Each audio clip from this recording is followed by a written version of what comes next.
so empty. The only thing I can see is my own silhouette. I'm getting stronger, step by step. The clock is ticking, but there's no time for regrets. I've been flying from town to town, from London to trying to protect your soul. We are heroes tonight. We will fly above the sky. We are heroes tonight. Yeah. We are heroes tonight. We will fly above the sky. We are heroes tonight. Yeah.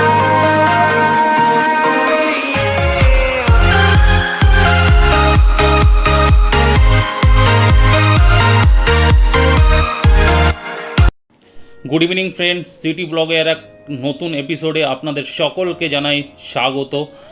বন্ধুরা, আজকে আবার আমরা একটি নতুন ডেস্টিনেশনের উদ্দেশ্যে বেরিয়ে পড়েছি। আর good evening কেন বলছি, এখন সন্ধে হয়ে গেছে এবং এই সন্ধেবেলা আমরা বাইক রাইড করে বেরিয়ে পড়েছি। আর আপনারা টাইটেল দেখে বুঝতেই পেরে গেছেন আমরা যাচ্ছি আমাদের সেকেন্ড হোম অর্থাৎ সিকিমে। বাট এই সিকিমে যাচ্ছি, কিন্তু সিকিমে গেলে ম্যাক্সিমাম ব্লগার, ম্যাক্সিমাম রাইডাররা আপনারা দেখেন যে আর্লি মর্নিং বার হয়, আমরা ইভিনিংয়ে কেন বার হচ্ছি। আপনারা টাইটেল দেখে এটাও বুঝে গেছেন যে আমরা আজকে যে জার্নিটা করছি এটা আমরা বাইক রাইড করে এনজিবি পৌঁছাবো না বন্ধু। আজকে আমরা পৌঁছাবো এখান থেকে, আমরা এখন নিউ টাউনের মধ্যে দিয়ে যাত্রা করছি। আমরা প্রথমে পৌঁছবো শিয়ালদায় এবং শিয়ালদায় পৌঁছানোর পর আমাদের বাইকটি ইন্ডিয়ান রেলওয়ের যে লাগেজ প্রসিডিওর রয়েছে সেই প্রসিডিওরের মাধ্যমে আমরা ট্রেনের মাধ্যমে আমাদের বাইকটিকে নিয়ে যাব আমাদের নেক্সট গন্তব্য এনজিবিতে।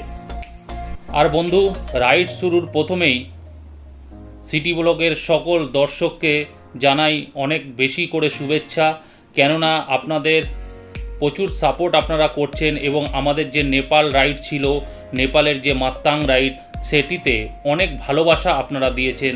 তার জন্য আপনাদের সকলকে অসংখ্য ধন্যবাদ। বন্ধুরা, আমরা এখন সিটি সেন্টারের পাশ দিয়ে ক্রস করছি আর এখান থেকে উল্টোডাঙা হয়ে আমরা পৌঁছাবো আমাদের আজকের গন্তব্য, এখনকার গন্তব্য শিয়ালদা স্টেশন। এবং শিয়ালদা স্টেশন পৌঁছানোর পর আমরা কি প্রসিডিওর থাকে যে একটা বাইক ট্রেনে করে জার্নি করতে গেলে, বাইক নিয়ে জার্নি করতে গেলে কি প্রসিডিওর থাকে, কত টাকা বা চার্জ লাগে এবং কি ডকুমেন্টেশনের দরকার পড়ে, সেই যাবতীয় ডিটেলস আপনাদের সঙ্গে এই ভিডিওয়ে আমরা শেয়ার করব। এবং তার সঙ্গে এই ব্লগটি আমরা ট্রেনের জার্নি অত বেশি শেয়ার করব না, যেহেতু রাত্রের ট্রেন দেখানোর মতন কিছুই থাকবে না, সেই জন্য আমরা ট্রেনের ব্লগ বেশি করব না এবং এনজিবি পৌঁছে পর্যন্ত এই সম্পূর্ণ ব্লগটি আপনারা এনজয় করুন। আজকে আমরা যে ট্রেনে করে যাত্রা করব বন্ধু, সেটি হচ্ছে 10টার দার্জিলিং মেল এবং এই দার্জিলিং মেলের লাগেজ কম্পার্টমেন্টে আমাদের বাইকটি যাবে এবং আমরা যাব এসি 3 টায়ারে। তো চলুন বন্ধুরা, আপনাদেরকে এই বিষয়টা আপনাদেরকে অবশ্যই সেই সব প্রসিডিওরগুলো দেখাবো। তার সঙ্গে আপনাদের বলে রাখি, আমরা আজকের বাঙালি মানেই একটু পাহাড় পছন্দ করে, আর পাহাড় মানেই আমরা কলকাতার কাছাকাছি গ্যাংটক বা সিকিমকেই পছন্দ করি, যেটা আমাদের খুবই কম এবং সস্তায় আমরা ঘুরতে পারি। আর আমাদের গন্তব্য হচ্ছে গুরুদম্বার। এখনও পর্যন্ত আমরা গুরুদম্বার টপ পর্যন্ত বাইক নিয়ে কোনো দিন রাইড করিনি। আমরা কিন্তু ট্যুর অ্যান্ড ট্রাভেলসের মাধ্যমে অনেকবার শেয়ারিংভাবে কিন্তু পৌঁছেছি, কিন্তু তখন আমি ব্লগিং করতাম না, সেই জন্য সেই ভিডিওগুলো আমার এই চ্যানেলে আপনারা পাননি। তো আজকের নতুন করে আপনারা এই চ্যানেলের মাধ্যমে যেটি গুরুদম্বার রাইডের সম্পূর্ণ ডিটেলস এবং আপনাদের সঙ্গে শেয়ার করব এবং ওখানকার যে পারমিট আছে সেই পারমিট প্রসিডিওর কী আছে সেইগুলো আস্তে আস্তে পরের ব্লগে আপনারা সমস্ত কিছু জানতে পারবেন। এই ব্লগটি আপনারা শুধুমাত্র যে সকল বন্ধুরা বাইক নিয়ে ট্রেনে করে যাত্রা করবেন ভাবছেন তাদের জন্য খুবই উপযোগী একটি ব্লগ হতে চলেছে। আর অবশ্যই যে সকল বন্ধুরা বাইক রাইড করে বাইক নিয়ে ট্রেনে করে যাত্রা করবেন ভাবছেন তাদেরকে অবশ্যই বলে রাখি, বাইকটা আপনাকে নিয়ে স্টেশনে পৌঁছাতে হবে ট্রেন ছাড়ার মিনিমাম 2.5 থেকে 3 ঘন্টা আগে। কেননা তার আগে অনেক প্রসিডিওর থাকবে, সেই প্রসিডিওরগুলো ফলো করতে হবে, তারপরে গিয়ে একটি কাজ কমপ্লিট হবে। আপনার প্যাকিং থাকবে, ফিউল ট্যাঙ্ক এমটি করতে হবে এবং ওখানে বিল চালান করতে হবে এবং আপনার ইন্স্যুরেন্স কাটাতে হবে, সমস্ত প্রসিডিওর থাকবে। সেই প্রসিডিওরগুলো সম্পূর্ণ মেনটেন করতে মিনিমাম 2 ঘন্টা মতন সময় লাগে। সেই জন্য অবশ্যই আপনারা 2.5 থেকে 3 ঘন্টা আগে পৌঁছাবেন, নয়তো কিন্তু আপনাদের ট্রেনটা মিস হয়ে যেতে পারে।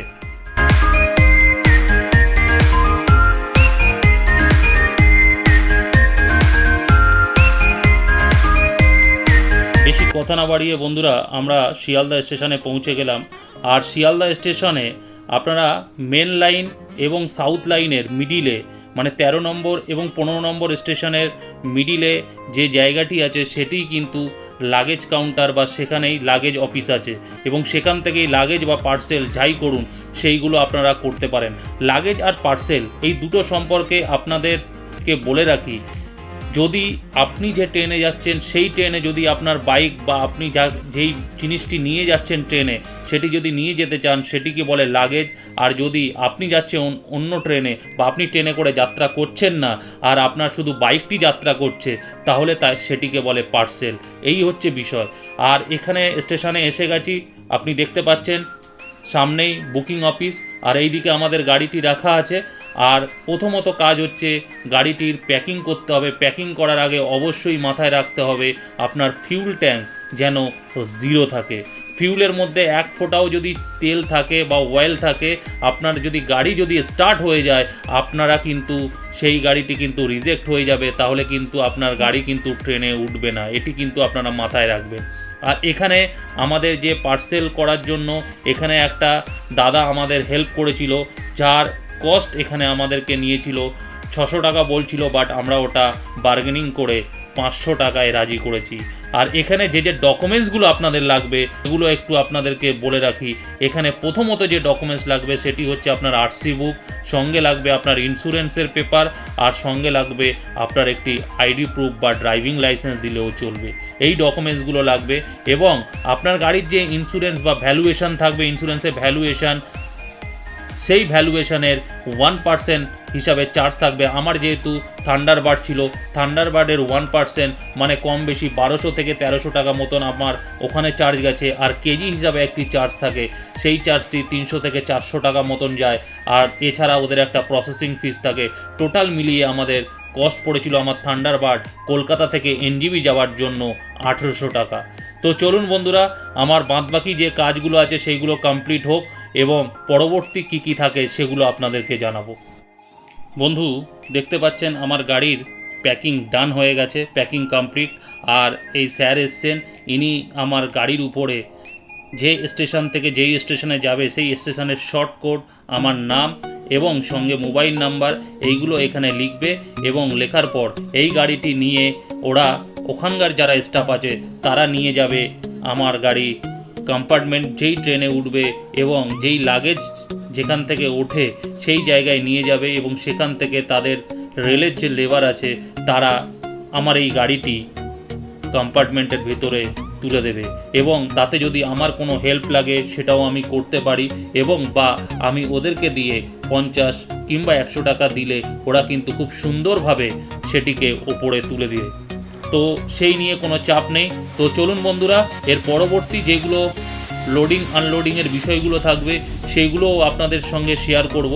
আরেকটা কথা এখানে বন্ধুরা আপনাদেরকে বলে রাখা অবশ্যই দরকার, যখন 2019 সাল বা 2018 সাল বা 20 সালের দিকে এই যে গাড়ি পাঠানোর সময় আপনার যে গাড়ির যে ভ্যালুয়েশন যেটা দিতে হয়, ইন্স্যুরেন্স ভ্যালুয়েশন, সেটা কিন্তু আপনার ইচ্ছা মতন আপনি 10,000 5,000 যা হোক দিতে পারতেন।